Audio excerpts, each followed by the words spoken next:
का बजट का प्रावधान किया जा रहा है।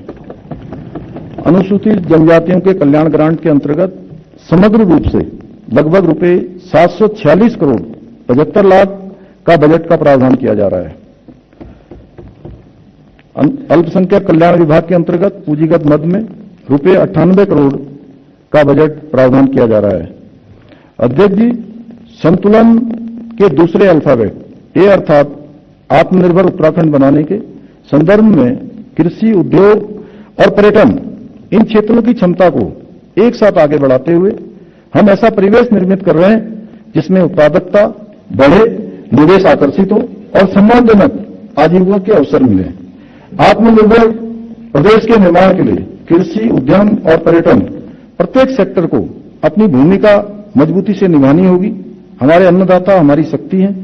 हम गंभीरतापूर्वक प्रयास कर रहे हैं कि अन्नदाता किसान को आवश्यक सहयोग, आधुनिक तकनीकी, बेहतर समाज, मजबूत अवसंरचना मिले, उद्योग व्यापार को एक ऐसा अनुकूल वातावरण मिले जहां उत्पादन और रोजगार दोनों बढ़े और पर्यटन के क्षेत्र में हमारी प्राकृतिक, सांस्कृतिक तथा धार्मिक धरोहर नई ऊर्जा के साथ विश्व पटल पर उभरे। अध्यक्ष जी, आत्मनिर्भरता की इस यात्रा में कृषि, उद्योग और पर्यटन हमारे 3 ग्रुप ड्राइवर्स हैं। ये विकास इंजन मिलकर प्रदेश की अर्थव्यवस्था को गति देंगे, रोजगार के अवसर बढ़ाएंगे, हर नागरिक के जीवन में समृद्धि तथा आत्मविश्वास को नई शक्ति भरेंगे।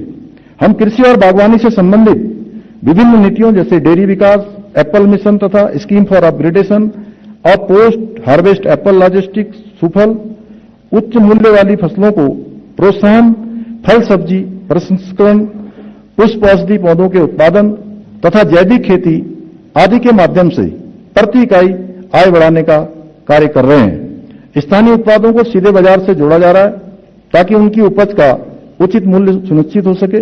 मिलेट मिशन के माध्यम से पोषण सुरक्षा और किसानों की आय दोनों में सुधार सुनिश्चित किया जा रहा है। अध्यक्ष जी, आत्मनिर्भर उत्तराखंड की विकास यात्रा के इस क्रम में हाउस ऑफ हिमालयाज का उल्लेख करना चाहूंगा। Vocal for local, local to global की सोच पर आधारित यह पहल विशेष रूप से महिलाओं और स्वयं सहायता समूह की आय बढ़ाने, पलायन रोकने, पहाड़ में ही सम्मानजनक रोजगार एवं उद्यमिता के अवसर बनाने के उद्देश्य से डिजाइन की गई है। आज हाउस ऑफ हिमालयाज देवभूमि के स्थानीय उत्पादों को एक एकीकृत ब्रांड के रूप में सामने लाकर ग्रामीण अर्थव्यवस्था को नई ताकत देने का काम कर रही है। उत्तराखंड महक क्रांति नीति 2026 से 36 का शुभारंभ किया गया है। इस बजट में महक क्रांति हेतु रुपए 10 करोड़ का बजट प्रावधान किया जा रहा है। अध्यक्ष जी, मैं सम्मानित सदन के सामने कृषि एवं संबंधित गतिविधियों के संबंध में किए जा रहे कुछ बजट प्रावधानों का उल्लेख कर रहा हूं। समग्र रूप से पूंजीगत मद में पशुपालन विभाग के अंतर्गत रुपए 47 करोड़, मत्स्य विभाग के अंतर्गत रुपए 30 करोड़, 13 लाख, औद्योगिक विकास के अंतर्गत रुपए 74 करोड़ का बजट प्रावधान किया जा रहा है। फसलों की सुरक्षा के लिए घेरबाड़ हेतु रुपए 20 करोड़ का बजट प्रावधान किया जा रहा है। समग्र रूप से एप्पल मिशन के लिए रुपए 42 करोड़, उच्च मूल्य वाली फलों, कीवी, ड्रैगन फ्रूट आदि के उत्पादन को बढ़ावा देने के लिए लगभग रुपए 30 करोड़ 70 लाख, राज्य में चाय विकास योजना के लिए लगभग रुपए 25 करोड़ 93 लाख, सगंध पौधा केंद्र को अनुदान एवं सगंध पौधों के क्लस्टर विकास के लिए लगभग रुपए 24 करोड़ 75 लाख, उद्यान बीमा योजना हेतु रुपए 40 करोड़, मुख्यमंत्री राज्य कृषि विकास योजना हेतु रुपए 20 करोड़ का बजट प्रावधान किया जा रहा है।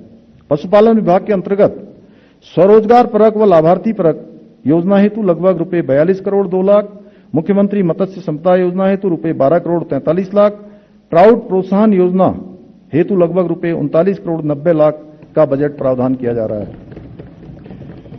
अध्यक्ष जी, आत्मनिर्भरता के लिए कृषि के साथ साथ उद्योग भी महत्वपूर्ण है। राज्य में सीमित भूमि उपलब्धता को ध्यान में रखते हुए हरिद्वार, देहरादून, सेलाकुई और उधम सिंह नगर, काशीपुर, किच्छा तथा पंतनगर में प्लेटेड फैक्ट्री का निर्माण किया जा रहा है, जिनके माध्यम से लगभग 43,000 वर्ग मीटर प्लग एंड प्ले औद्योगिक क्षेत्र उपलब्ध होगा। एमएसएमई, स्टार्टअप, सेवा क्षेत्र के संबंध में लिए गए नीतिगत निर्णयों से निवेश और स्थानीय भागीदारी दोनों को प्रोत्साहित किया जा रहा है। उभरते हुए स्टार्टअप से युवाओं के लिए रोजगार और स्वरोजगार के अवसर तेजी से बढ़ रहे हैं। अध्यक्ष जी, मैं सम्मानित सदन के सामने उद्योग से संबंधित योजनाओं में किए गए बजट प्रावधानों का उल्लेख कर रहा हूं। मेगा इंडस्ट्रियल एवं मेगा टेक्सटाइल नीति के अंतर्गत अनुदान के लिए रुपए 25 करोड़, महिला उद्यमियों के लिए विशेष प्रोत्साहन योजना के लिए रुपए 4 करोड़, प्रदेश के सूक्ष्म लघु एवं मध्यम उद्योगों को सहायता योजना के लिए रुपए 75 करोड़, मुख्यमंत्री स्वरोजगार योजना के लिए रुपए 8 crore, 60 crore, promotion of investment start बेअताशा